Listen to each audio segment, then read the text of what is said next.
আজি তাৰ বাবে প্ৰস্তুতি চলোৱা পৰিলক্ষিত হৈছে আৰু ইতিমধ্যে বঙাইগাঁও বিশ্ববিদ্যালয়ৰ পৰা বঙাইগাঁও জিলাৰ 3টাকৈ বিধানসভা সমষ্টিৰ বাবে ভোটগ্ৰহণ প্ৰক্ৰিয়া হ'ব। তাৰ বাবে ইতিমধ্যে পলিং আৰু প্ৰিজাইডিং বিষয়াসকলক তেওঁলোকৰ যিসমূহ মেটেৰিয়েল সেইসমূহ লৈ তেওঁলোক যাত্ৰা পথৰ বাবে সাজু হৈছে আৰু এই মুহূৰ্তত দৃশ্য মই দেখুৱাই লৈছো বঙাইগাঁও বিশ্ববিদ্যালয়ৰ সন্মুখত মই বিষয়াইছো তেওঁলোকে কাৰ্যভাৰ লাভ কৰিছে। তেওঁলোকে এনেদৰে ৰাতিপুৱাৰে পৰা আহি যথেষ্ট ইয়াত ভিৰ কৰা পৰিলক্ষিত হৈছে আৰু কিছু সময় পিছত তেওঁলোকে তেওঁলোকৰ সামগ্ৰীসমূহ লৈ নিৰ্দিষ্ট ভোট কেন্দ্ৰসমূহলৈ ৰাওনা হ'ব। আৰু এই ক্ষেত্ৰত মই এটা কথা এই মুহূৰ্তত উল্লেখ কৰিছো যে বিশেষকৈ এইবাৰ সমগ্ৰ বঙাইগাঁও জিলাত 747টা ভোটগ্ৰহণ কেন্দ্ৰত ভোটগ্ৰহণ সম্পন্ন হ'ব আৰু ইয়াৰ ভিতৰত মহিলাৰ দ্বাৰা পৰিচালিত হোৱা ভোটগ্ৰহণ কেন্দ্ৰ আছে 40টা আৰু আদৰ্শ ভোটগ্ৰহণ কেন্দ্ৰ আছে 3টা। গতিকে এই সমূহ ভোট কেন্দ্ৰত ভোটগ্ৰহণৰ বাবে বিভিন্ন বিষয়া তেওঁলোক সাজু হৈছে। মই কিছু কথা পাতিম আৰু তেওঁলোকে যিহেতু যাত্ৰা পথৰ বাবে সাজু হৈছে আৰু তেওঁলোক ক'ত ক'ত দায়িত্বত নিয়োজিত হৈছে তেওঁলোকৰ সৈতে কথা পাতিবলৈ যত্ন কৰিম। মই প্ৰথমতে এগৰাকী বিশেষ ব্যক্তিৰ কাষলৈ আহিছো। দাদা, আপোনাৰ কোনটো সমষ্টিত দায়িত্ব পৰিছে? কিমান সময় হ'ল ইয়াতে অহা ৰখি আছে? সা সামগ্ৰীখিনি পালে নে গোটেই? নাই পোৱা নাই, এতিয়া আহি আছে কেনেদৰে সাজু কৰি তুলিছে নিজকে ভোটগ্ৰহণৰ বাবে? কৰি আছো এতিয়া।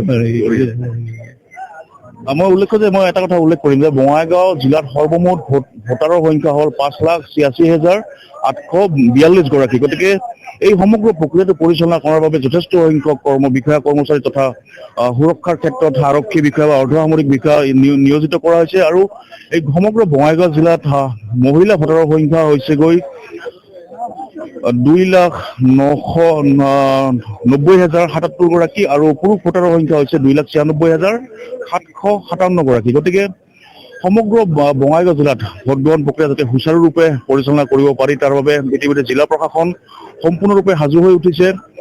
বৃহৎ সংখ্যক অৰ্ধসামৰিক বাহিনী আৰু আৰক্ষী বাহিনী ইয়াত মোতায়েন কৰা হৈছে আৰু নিৰ্দিষ্ট ভোটগ্ৰহণ কেন্দ্ৰসমূহলৈ তেওঁলোক যোৱাৰ বাবে সাজু হৈছে। দাদা, আপোনাক স্বাগতম জনাইছো।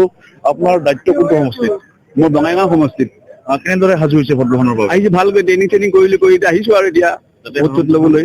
হয় হয়, শান্তিপূৰ্ণভাৱে হয়, সকলোৱে শান্তিপূৰ্ণভাৱে ল'ব লাগে আৰু নহয় জানো?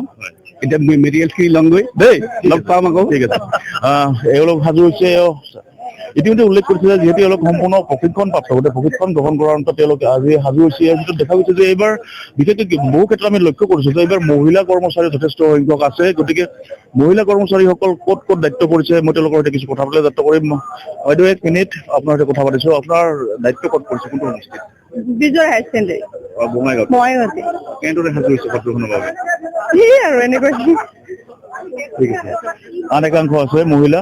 যিহেতু দেখা গৈছে যথেষ্ট সংখ্যক মহিলা কৰ্মচাৰী দায়িত্বত নিয়োজিত হৈছে। বাইদেউ, আপোনাৰ কোনটো সমষ্টিত দায়িত্ব পৰিছে? ইয়াতে উজান পৰা আপোনাৰ বাইদেউ? মই বঙাইগাঁৱতে। আৰু যিহেতু মই উল্লেখ কৰিছো যে ইতিমধ্যে মহিলাৰ দ্বাৰা পৰিচালিত হ'বলগীয়া ভোটগ্ৰহণ কেন্দ্ৰৰ সংখ্যা হৈছে 40টা। গতিকে সেই ক্ষেত্ৰত যথেষ্ট সংখ্যক মহিলাসকলো আহি উপস্থিত হোৱা পৰিলক্ষিত হৈছে। গতিকে কাইলৈ যিহেতু ভোটগ্ৰহণ প্ৰক্ৰিয়া ৰাতিপুৱাৰ পৰা অনুষ্ঠিত হ'ব, গতিকে সকলো এই ক্ষেত্ৰত আজিৰে পৰা সম্পূৰ্ণভাৱে সাজু হৈছে আৰু বঙাইগাঁও বিশ্ববিদ্যালয়ৰ পৰা সমগ্ৰ বঙাইগাঁও জিলাৰ যি ভোটৰ ব্যৱস্থা, ভোটগ্ৰহণৰ ব্যৱস্থা তাৰ বাবে তেওঁলোক সকলো সাজু হৈ উঠিছে আৰু তেওঁলোকে সুকলমে যাতে কোনো ধৰণৰ অসুবিধা নোহোৱাকৈ ভোটগ্ৰহণ কৰিব পাৰে তাৰ বাবে এই মুহূৰ্তত সকলোৱে সাজু হৈ নিজ নিজ গন্তব্য স্থানলৈ ৰাওনা হোৱা পৰিলক্ষিত।